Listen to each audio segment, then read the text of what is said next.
these trucks. Let's listen to Raja Karuth's radio. Around the fender well. It's not bad. It is bad. Anything is bad. I told him to take care of it. Please tell him to take care of it.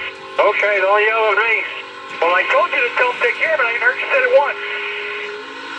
The little crew chief spotter action. Yeah, that's channel 2 that the driver is not hearing, and the crew chief is frustrated with the spotter for not being aggressive enough and telling his driver to take care of the vehicle. And when he heard that he touched the fence a little bit, it's not too bad.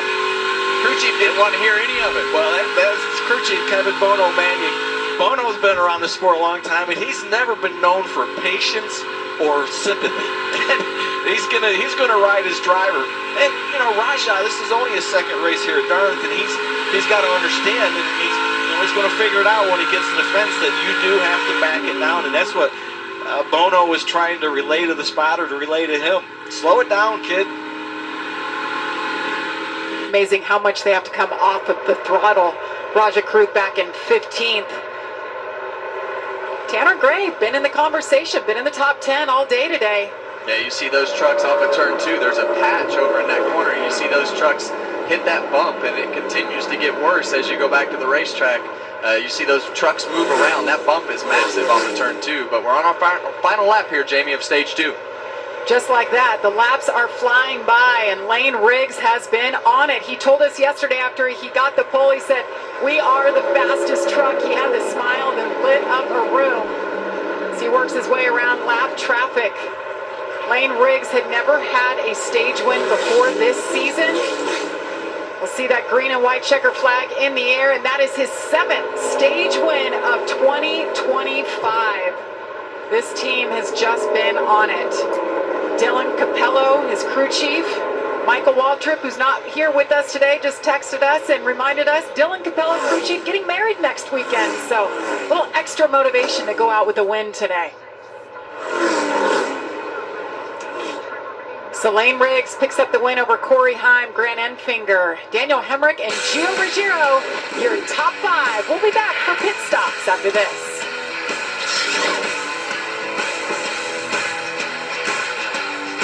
Through some rounds, but you see 1st through 5th right there. Pretty good cushion points-wise, but Caden Honeycutt, he got himself back on the lead lap, got the lucky dog, going to put himself in position to close that gap, and you know he can climb all the way up to 7th pretty easily.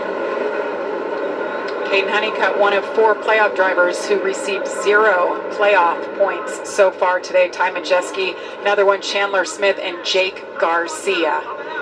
Restart looking just like it did last time around. Corey Heim on the outside, Grant Enfinger on the inside. Remember, Lane Riggs was the leader, had trouble on pit road. He is restarting in the 2nd row. Green flag in the air.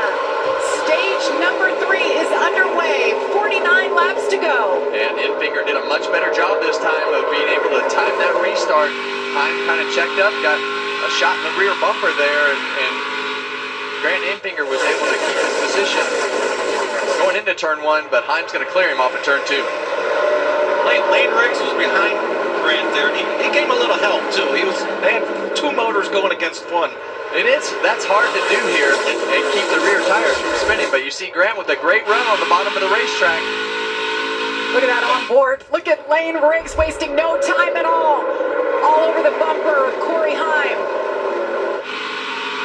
Daniel Hemrick strong on the restarts today. There he is right there going around the outside of Grant Enfinger. Gio Ruggiero, the best non-playoff driver today, back there, right there in the number 17, trying to get a look and get around Grant Enfinger. Yeah, and I've been so impressed with Gio as he has gone through the year. He just continues to get better and better. And at a track like Darlington, to keep yourself in the game all day, be running up there in the top 5, entering this final stage, great job by Gio and his team. I mean, as a rookie, first time seeing this place, you get 25 minutes of practice, 1 lap of qualifying, and that's it.